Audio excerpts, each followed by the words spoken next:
Realme GT சீரிஸில் GT7 இன்றைக்கி நம்ம கையில் இருக்குது. இன்றைக்கி இந்த வீடியோவில் இந்த ப்ரைஸ் ரேஞ்சில் இந்த ஃபோனை நீங்கள் கன்சிடர் பண்ணி பார்க்கலாமான்னு பார்க்கலாம்.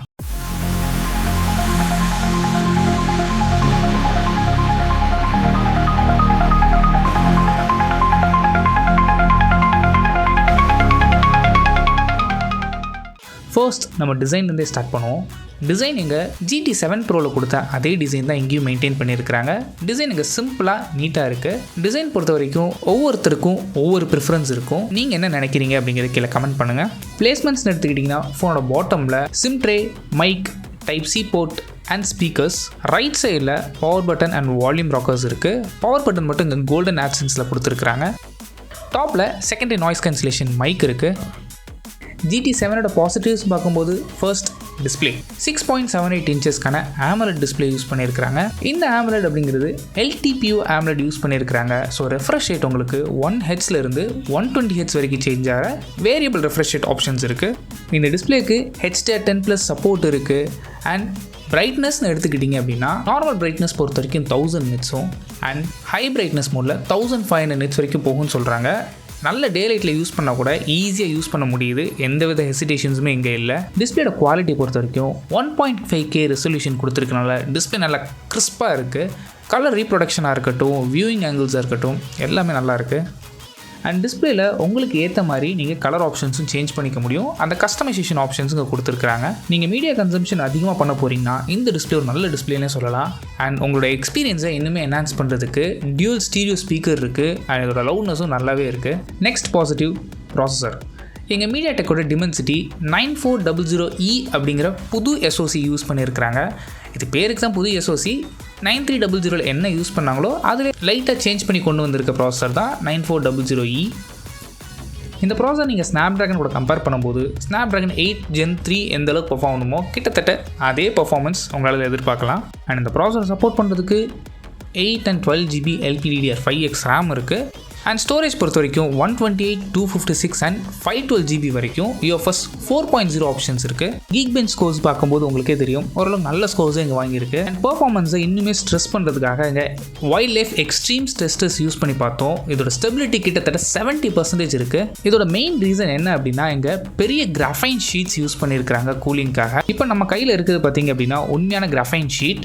இதை நீங்கள் காப்பர் கூட கம்பேர் பண்ணி பார்க்கும்போது இதோட ஹீட் அப்சர்ப்ஷன் வந்து இன்னுமே பெட்டராக இருக்குது.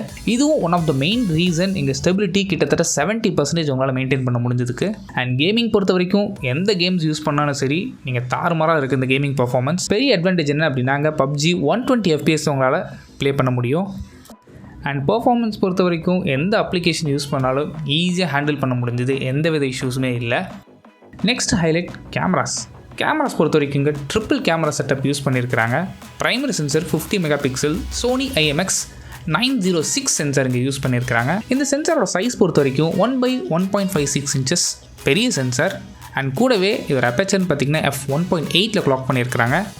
செகண்டரி சென்சர் இங்கேயுமே ஒரு 50 மெகாபிக்சல் சாம்சங்கோட JN5 சென்சார் யூஸ் பண்ணியிருக்கிறாங்க. இந்த சென்சாருக்கு 2x ஆப்டிக்கல் ஜூம் சப்போர்ட் இருக்குது. அண்ட் தேர்ட் சென்சார் பொறுத்த வரைக்கும் 8 மெகாபிக்சலுக்கான அல்ட்ரா வைட் ஷூட்டர் யூஸ் பண்ணியிருக்கிறாங்க. கேமராவோட யூஐன்னு எடுத்துக்கிட்டிங்கன்னா பெருசாக இந்த சேஞ்சஸுமே கிடையாது. இந்த ஃபோன் மூலமாக எடுக்கிற இமேஜஸ் எல்லாமே பார்த்திங்க அப்படின்னா நல்ல கிறிஸ்பாக இருக்குது. அண்ட் இதில் 2 ஆப்ஷன்ஸ் கொடுக்குறாங்க, crisp mode and vibrant mode அப்படின்னு. கிறிஸ்ப் மோடுங்கிறது உங்களுக்கு வந்து கலர் பெருசாக சேச்சுரேட் ஆகாது. சில பேருக்கு இந்த ஓவர் சேச்சுரேட்டாக பிடிக்கும்னு நினைப்பாங்க. ஸோ அந்த மாதிரி பீப்புள்ஸ்க்கு நீங்கள் வைப்ரன்ஸ் மோட் யூஸ் பண்ணும்போது கலர்ஸ் இன்னுமே பூஸ்ட் பண்ணி கொடுக்கும். ப்ரைமரி ஷூட்டரும் செகண்டரி ஷூட்டரும் பார்த்திங்க அப்படின்னா உங்களுக்கு ப்ரைமரி ஷூட்டரும் இந்த அல்ட்ரா வைட் ஷூட்டரும் பார்த்திங்கன்னா கலர் வந்து ஓரளவுக்கு ஈக்குவலாக பேலன்ஸ் ஆகுது. ஒரு நல்ல அல்ட்ரா வைட் சென்சர் இங்கே யூஸ் பண்ணியிருக்கிறாங்க. அண்ட் லோ லைட்டில் எடுக்கும்போது இதோட பெர்ஃபார்மன்ஸ் இன்னுமே பெட்டராக இருக்குது. ஹைலைட்ஸ் அண்ட் ஷேடோஸை ஓரளவுக்கு நல்லாவே மேட்ச் பண்ணியிருக்கு. இந்த பிக்சர்ஸ் எல்லாமே லோ லைட்டில் எடுத்த பிக்சர்ஸ். ஈவினிங் ஒரு 6:30 to 7 o'clock எடுத்த டைம். ஸோ அந்த மாதிரி டைம்லையுமே இது நல்லா பெர்ஃபார்ம் பண்ண முடியுது. அண்ட் வீடியோஸ்ன்னு பார்க்கும்போது வீடியோஸில் உங்களுக்கு நிறைய ஆப்ஷன்ஸ் கொடுத்துருக்காங்க. உங்களுக்கு 4Kல 120 FPS தான் உங்களால் 4Kல ஷூட் பண்ண முடியும். இது ஃப்ரண்ட் கேமராவும் இருந்தாலும் சரி அண்ட் ரியர் கேமராலையும் சரி. இந்த ஃபுட்டேஜ் 4K 120 FPSல எடுத்தது. இதோட குவாலிட்டி எப்படி இருக்குன்னு பாருங்கள். 4K 120 FPS எடுக்கும்போது உங்களுக்கு ஸ்டெபிலேஷன் ஒர்க் ஆகாது. ஸோ நீங்கள் கிம்பல் இல்லை அப்படின்னா நீங்கள் ஒரு ட்ரைபாட் யூஸ் பண்ணிங்கன்னா இன்னும் பெட்டரான ரிசல்ட் கிடைக்கும். ஆனால் அதுவே நீங்கள் 4K 60 FPS ஷூட் பண்ணும்போது ஸ்டெபிலேஷன் உங்களுக்கு இருக்குது. அதுவும் நல்லாவே இருக்குது.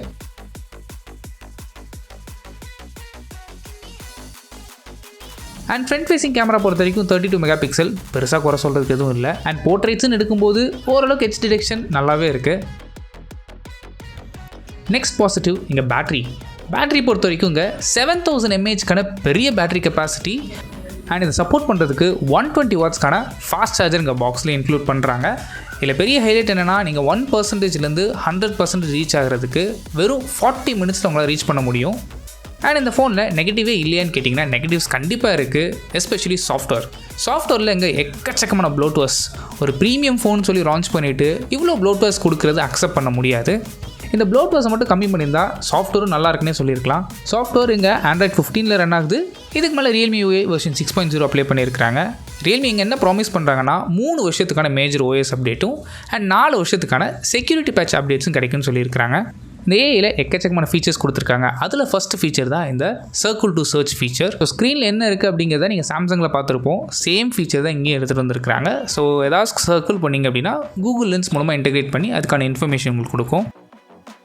அண்ட் ஆப்ஜெக்ட் எரேசர் ஆப்ஷனும் கொடுத்துருக்காங்க. இந்த ஆப்ஜெக்ட் எரேசர் உங்களுக்கு தேவையில்லாத ஆப்ஜெக்ட் எதாவது இருந்துச்சுன்னா நீங்கள் ஈஸியாக எரேஸ் பண்ணிக்கலாம். இதுவும் நல்லாவே இம்ப்ளிமெண்ட் பண்ணியிருக்காங்க. இதில் இன்னொரு முக்கியமான விஷயம் எப்படி என்னென்னா இந்த எடிட்டில் லேண்ட்ஸ்கேப் அப்படிங்கிற ஆப்ஷன் கொடுத்துருக்காங்க. ஸோ நீங்கள் ஏதாவது லேண்ட்ஸ்கேப்ஸ் எடுக்கிறீங்க, அதில் ஸ்கைலாம் இருந்துச்சு அப்படின்னா அதை கலர் பூஸ்ட் பண்ணி இந்த க்ளவுட்ஸ்லாம் ஆட் பண்ணி கொடுக்குது.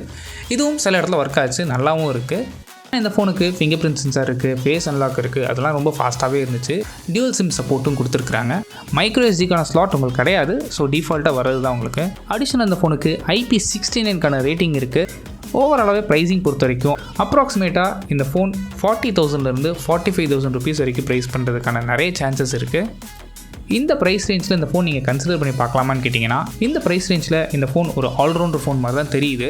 ப்ரைஸிங்கும் ஒரு 35,000லேருந்து 40,000க்குள்ளே மட்டும் ப்ரைஸ் பண்ணியிருந்தாங்கன்னா இது ரொம்ப நல்ல ஃபோன் சொல்லலாம். ஸோ இதுக்கப்புறம் முடிவு பண்ண வேண்டியது நீங்கள் தான். ஸோ ஃபோனோட பாசிட்டிவ்ஸ் அண்ட் நெகட்டிவ் சொல்லிட்டேன். இதுக்கப்புறம் இந்த ஃபோன் உங்களுக்கு ஒர்க் ஆகுமா இல்லையா அப்படிங்கிறத நீங்களே கன்சிடர் பண்ணி பார்த்துக்கோங்க.